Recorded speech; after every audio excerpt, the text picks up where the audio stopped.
दोस्तों तैयार हो जाइए हमारे साथ एक बार फिर से आज की बड़ी और महत्वपूर्ण खबरों को जानने के लिए। दोस्तों बात करें देश भर में कोरोना मरीजों की तो देश में 43 लाख लोग कोरोना संक्रमित, 24 घंटे में फिर आए 90,000 नए मामले, लगातार 8वें दिन 1000 से ज्यादा मौत। इसी के साथ आज की बड़ी खबरों में आप देखेंगे इस तारीख से खुलेंगे 9वीं से 12वीं तक के स्कूल, हेल्थ मिनिस्ट्री ने जारी की गाइडलाइन। इसी के साथ देखेंगे आम आदमी के लिए बहुत काम की है मोदी सरकार की सस्ते में किराए पर रहने और खाने की स्कीम, जान लीजिए होगा आपका बड़ा फायदा। इसी के साथ दोस्तों आगे देखेंगे चीनी मोबाइल कंपनियों को लगने वाला है तगड़ा झटका, जियो करने वाला है बड़ा कमाल। साथ ही आगे देखेंगे चीन को जवाब देने के लिए भारत ने इस इलाके में बढ़ाई हवाई गतिविधियां, अब नहीं बच पाएगा चीन। इसी के साथ देखेंगे गूगल का नया फीचर बताएगा कौन कर रहा है कॉल और क्या है वजह, जान लीजिए ये कमाल का फीचर। दोस्तों आगे आपके लिए एक बहुत बड़ी खबर निकल कर आई है, इस खबर को आगे जरूर जानिएगा। अब यहाँ के रेलवे स्टेशनों पर फ्री में किया जा रहा कोविड-19 टेस्ट, कोरोना संक्रमण को फैलने से रोकने के लिए की है ये तैयारी। आगे जानेंगे इसकी पूरी जानकारी। दोस्तों ये सभी खबरें जानना बेहद जरूरी है। खबरों को विस्तार से जानने के लिए बने रहिए हमारे साथ। उससे पहले दोस्तों इस वीडियो पर एक लाइक जरूर करिएगा, आपका एक लाइक करना ही हमारी मेहनत का फल है। शुरुआत करते हैं पहली बड़ी खबर से। पीएम मोदी ने कहा गरीबों के लिए जितना काम पिछले 6 वर्षों में हुआ उतना पहले कभी नहीं हुआ। प्रधानमंत्री नरेंद्र मोदी ने बुधवार को कहा कि देश में पिछले 6 साल में गरीबों के लिए जितना काम हुआ है उतना पहले कभी नहीं हुआ। प्रधानमंत्री ने वीडियो कॉन्फ्रेंस के माध्यम से मध्य प्रदेश के रेहड़ी पटरी वालों के साथ स्वनिधि संवाद में कहा कि उनकी सरकार का प्रयास है कि प्रत्येक देशवासी का जीवन आसान हो और वे आत्मनिर्भर बन सकें। उन्होंने कहा कि हमारे देश में गरीबों की बात तो बहुत हुई है, लेकिन गरीबों के लिए जितना काम पिछले 6 साल में हुआ है उतना पहले कभी नहीं हुआ। हर वो क्षेत्र, हर वो सेक्टर जहां गरीब, पीड़ित, शोषित और वंचित अभाव में था, सरकार की योजनाएं उसका संबल बनकर आईं। क्या आप भी पीएम की बात से सहमत हैं? कमेंट करके जरूर बताएं। साथ ही अब जानिए रूस से आई अच्छी खबर, कोरोना वैक्सीन के टेस्ट में मांगी भारत से मदद। महामारी के बीच रूस से इसकी वैक्सीन को लेकर अच्छी खबर आई है। रूसी सरकार ने स्पुतनिक 5 वैक्सीन को डेवलप करने के लिए भारत की मदद मांगी है। इसके साथ ही रूस ने वैक्सीन के तीसरे चरण के टेस्ट में भी मदद का आह्वान किया है। रूस की वैक्सीन पर सरकार की नजर है। रूसी सरकार ने भारत सरकार से संपर्क करते हुए 2 चीजों पर मदद मांगी है। पहला, देश की नेटवर्क कंपनियों की मदद से वैक्सीन का बड़े स्तर पर डेवलप करना। दूसरा, भारत में वैक्सीन का फेज 3 का ट्रायल। आपको बता दें कि भारत में पहले से 3 वैक्सीन का ट्रायल चल रहा है। इनमें भारत बायोटेक के वैक्सीन फेज 2 ट्रायल के लिए लोगों को रजिस्ट्रेशन शुरू हो गया है, जबकि कैडिला जायडस के फेज 2 का ट्रायल पहले से चल रहा है। अब अगली खबर में 21 सितंबर से खुलेंगे 9वीं से 12वीं तक के स्कूल, हेल्थ मिनिस्ट्री ने जारी की गाइडलाइन। अनलॉक 4.0 में ज्यादातर काम धंधों को छूट दे दी गई है। देश के ज्यादातर हिस्सों में मेट्रो ट्रेन सर्विस भी शुरू हो गई है। अब बारी है एजुकेशन सेक्टर की। स्कूल कॉलेजों को कुछ खास मानकों के साथ 21 सितंबर से खोलने के लिए हेल्थ मिनिस्ट्री ने नए दिशा निर्देश जारी कर दिए हैं। 9वीं और 12वीं के स्टूडेंट्स को टीचर से गाइडेंस लेने के लिए स्कूल जाने की अनुमति होगी, जो पूरी तरह स्टूडेंट्स की मर्जी पर होगा। बच्चों को स्कूल जाने के लिए पेरेंट्स की लिखित मंजूरी जरूरी होगी। गाइडलाइन के मुताबिक कंटेनमेंट जोन के बाहर के ही स्कूलों को खोलने की अनुमति होगी। इसके अलावा कंटेनमेंट जोन में रहने वाले स्टूडेंट्स, टीचर्स, स्कूल स्टाफ को स्कूल आने की अनुमति नहीं होगी। स्कूल के जो कर्मचारी हाई रिस्क में हैं, जैसे बुजुर्ग कर्मचारी, गर्भवती कर्मचारी और किसी मेडिकल कंडीशन वाले कर्मचारी के साथ अतिरिक्त सावधानी बरतनी होगी। ऐसे लोगों को फ्रंटलाइन काम नहीं दिए जाएंगे। साथ ही अब जानिए भारत चीन सीमा पर बढ़ा तनाव, रूस ने दी ये प्रतिक्रिया। भारत चीन सीमा पर चीनी सेना की घुसपैठ की कोशिशों और फायरिंग के बाद दोनों देशों के बीच एक बार फिर से तनाव बढ़ गया है।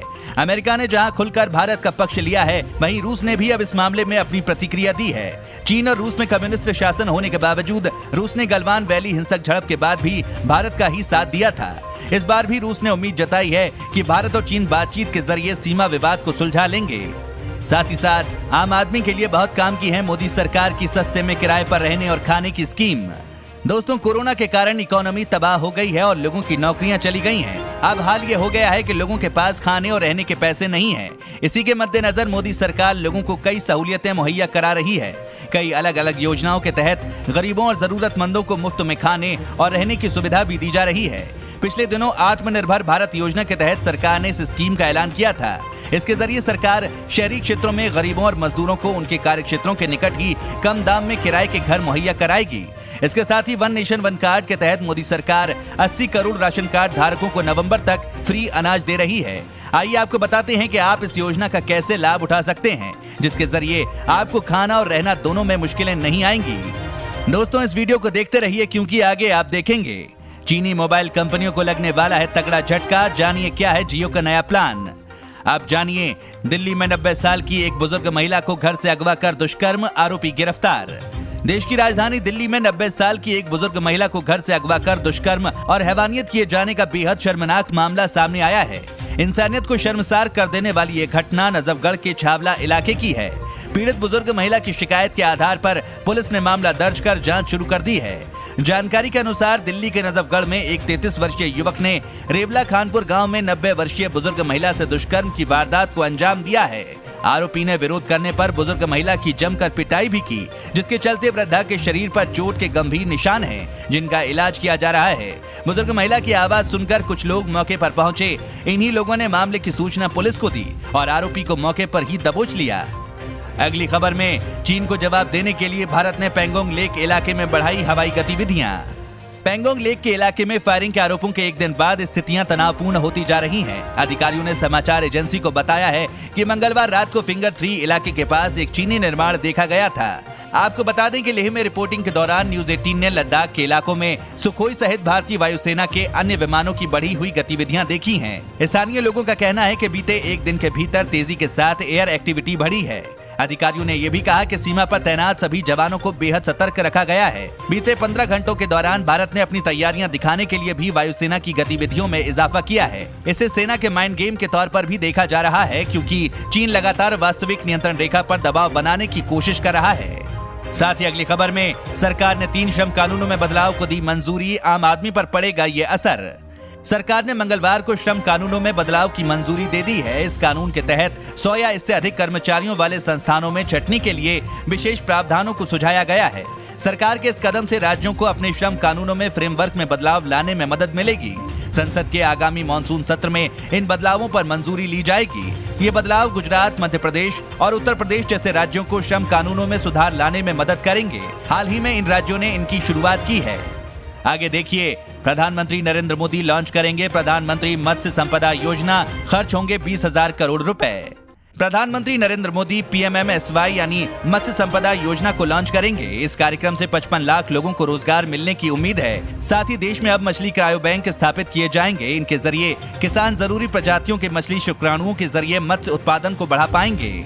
आगे देखिए, एंड्रॉइड यूजर्स के लिए गूगल का नया फीचर बताएगा कौन कर रहा है कॉल और क्या है वजह।